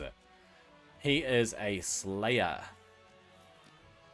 His abilities are such. He attacks with a chance to place bleed, buffs himself, and actually goes in and attacks. And gets an extra turn. So this basically buffs him and then gives him an extra turn. It doesn't say what his core is. It is actually bugged. Removes bleeds on the target, then attacks 3 times. It increases for each stack of bleed that was removed, and his attack increases. So every time he removes a bleed, his attack increases. And then his passive inflicts 30% more damage to enemies that are under bleed, but receives 10% more damage from them. So Achilles, single target, supposed to be really strong, especially against bosses that tick down with the bleed. But when he does his ultimate, it's going to remove them, and he's going to have to start all over again with stacking up those bleeds. Let's throw some gear on him and test him out.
Right, Achilles is ready to go. I've put a different weapon on him. I've put a weapon that has a bit of crit damage, and it increases damage inflicted when joining attacks. Increases damage inflicted by 12%. So let's bring him in and see how well he does.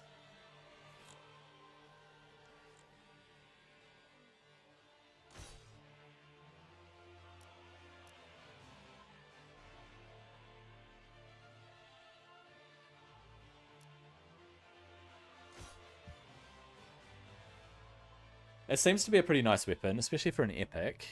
So we will go and test out his ally attack. 38,000. Not terrible.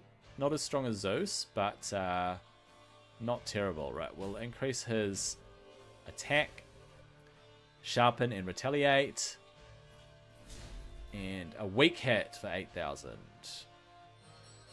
We get a second try. Ah, oh, he's lost his buff.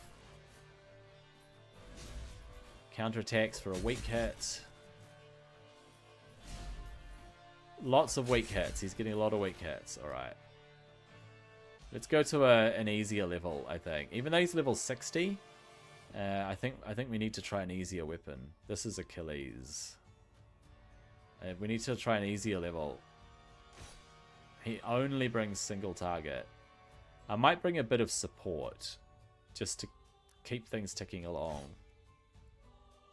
Just so we can test it out.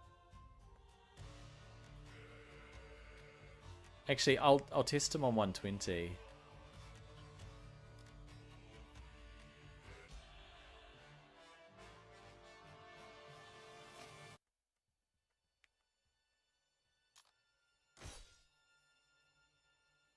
Okay. For the waves and so on, we'll take Pengu, and I think we'll take Heimdall. And we'll take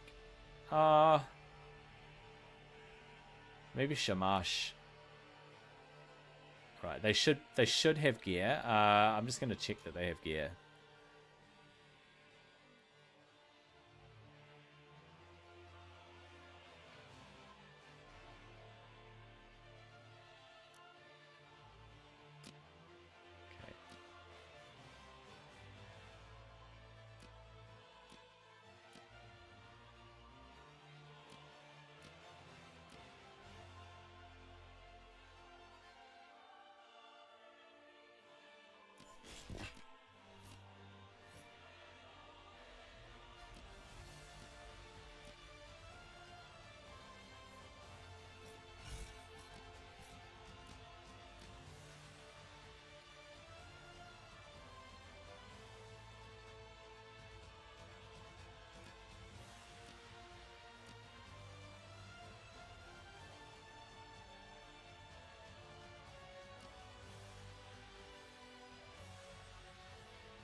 I'm trying to figure their gear out. Where's he got that? Because if I re-gear Zeus, I have to re-gear Achilles. No. This is an Achilles showcase.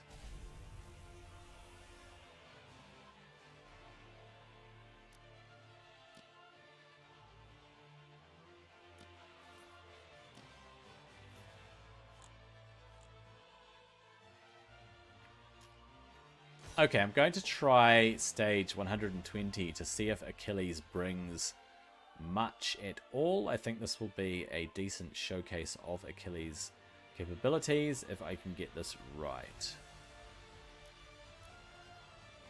Right, I'll bring the right support.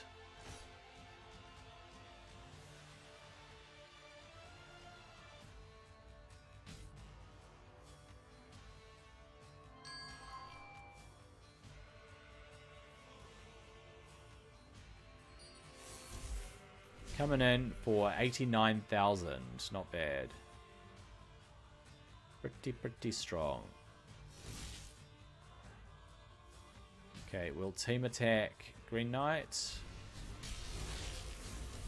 71,000 from Achilles. We will boost him. And take out Isolde. 40,000. Very nice. Not quite dead on Pengu's watch. Okay.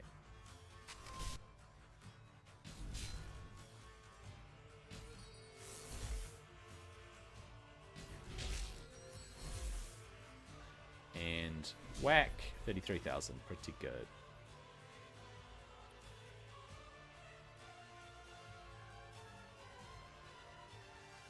Okay, we will use Pengu's massive attack.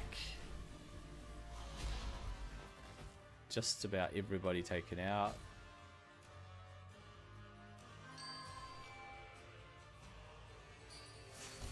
Comes in and 68,000. Very strong. Whoops. That was a little bit silly. I have to redo that.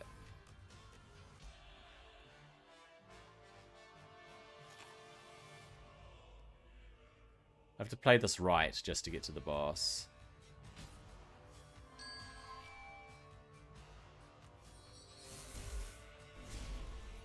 $90,000. Very good. Get rid of this.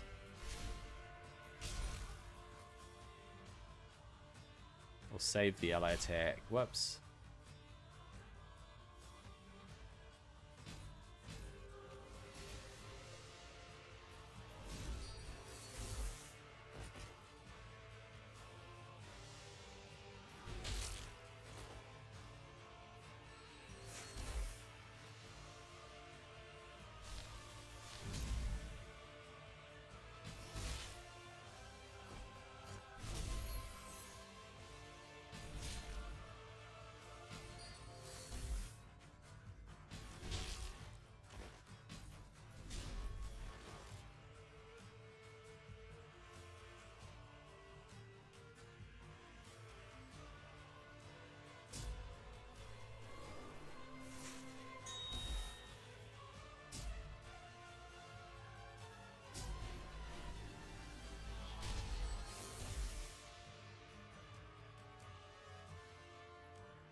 One more hit. Ah, it's a weak hit. There we go. Alright. Right, we made it to the boss, the Golden Guardian. Let's see what Achilles brings in terms of boss killing.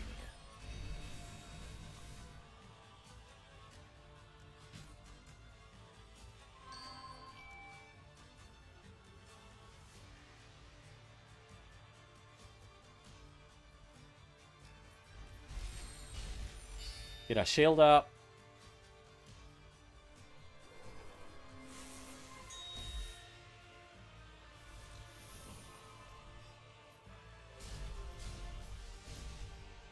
Few attacks. It's not really landing bleed, is he? Probably need a lot more accuracy than this. Not getting that bleed out, unfortunately.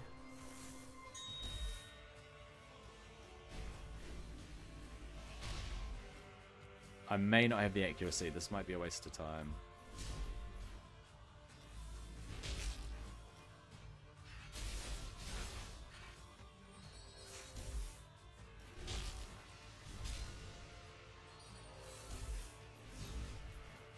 He's got a little bit of bleed up.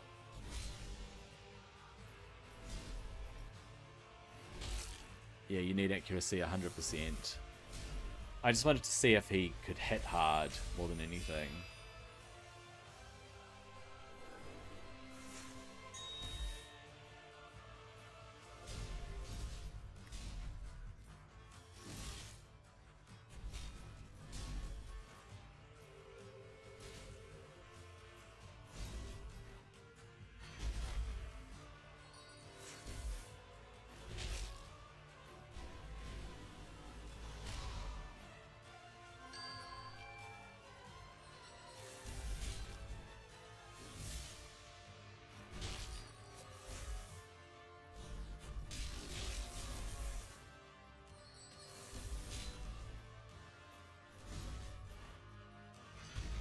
He hit for 60,000, which is alright.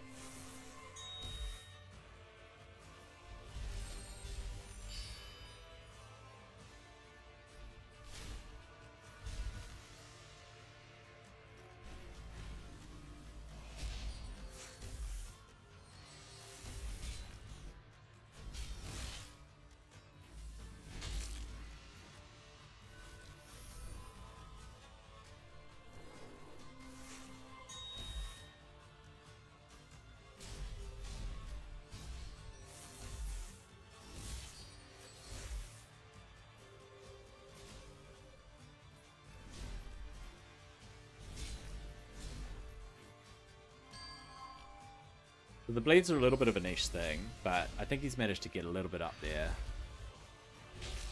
Unfortunately, we didn't force the Golden Guardian's ultimate meter. There it is. 20... Was that 250,000?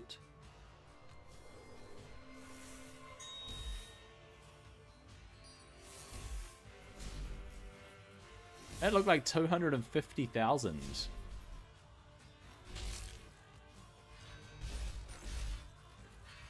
And there it is.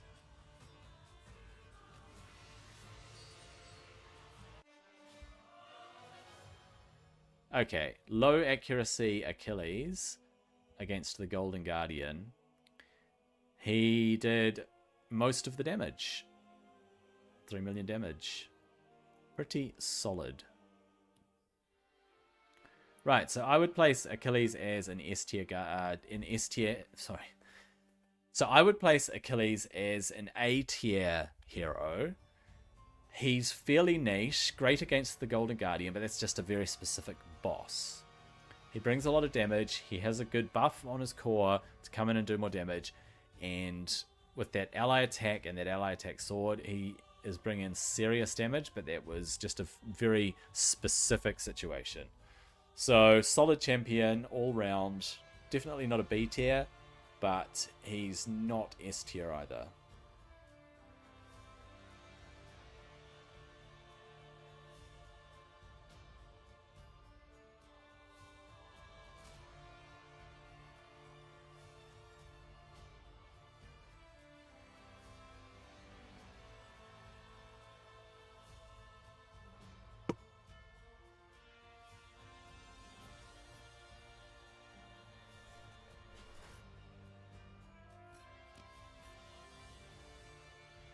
Okay, lastly, we have Gilgamesh, King of Heroes.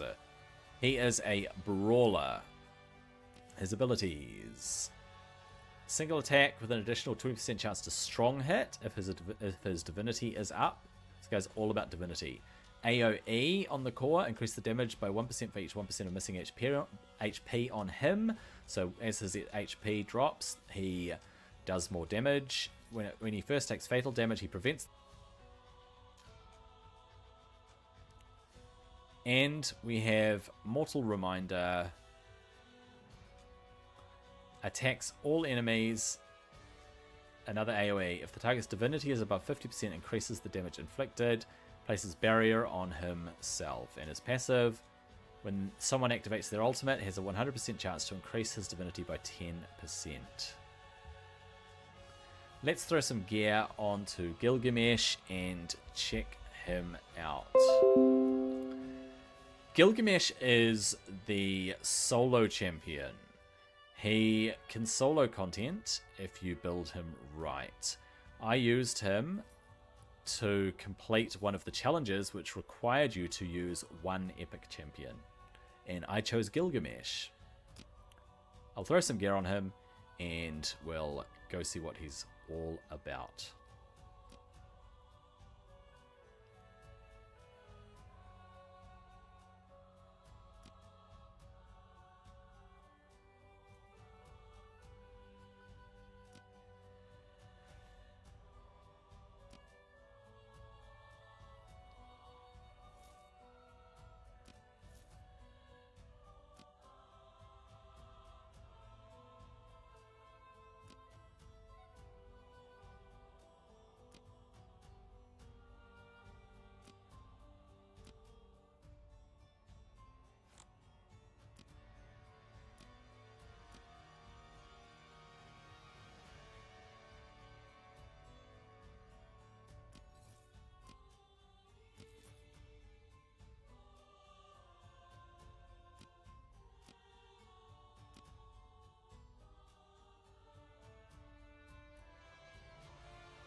Okay, I've geared Gilgamesh. He has 55,000 HP, bit low speed, crit rate is close enough to 100%. I've mixed and matched a whole lot of gear to try and gear him up a little bit. We'll test him on 115. Take everybody else out. And Gilgamesh it is.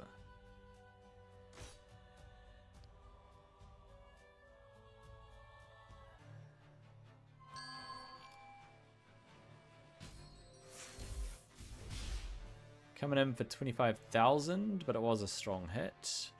AoE. decent, 15.6. 19,000, yep. Oof, she's taken a bit of a beating. 18,000, pretty decent.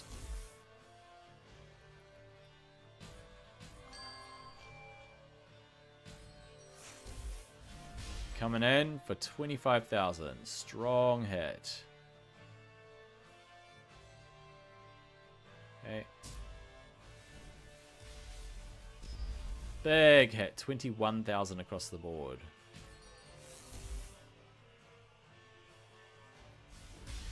$18.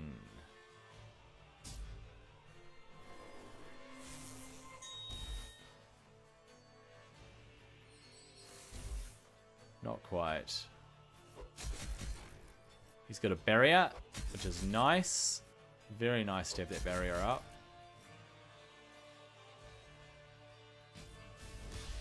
$18.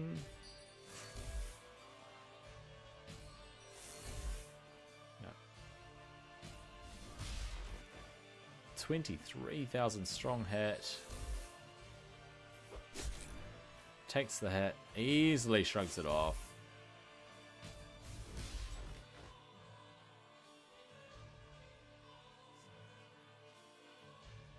Pretty strong so far. Alright, we'll do this. We'll go in for an attack. Bumps them for 19,000. Do a bit of some AoE. About 15.6 across the board.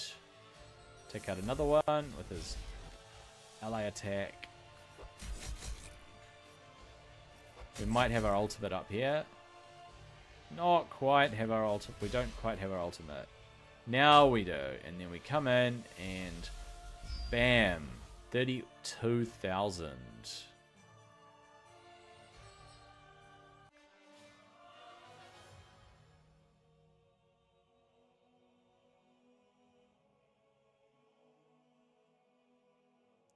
Okay, Gilgamesh.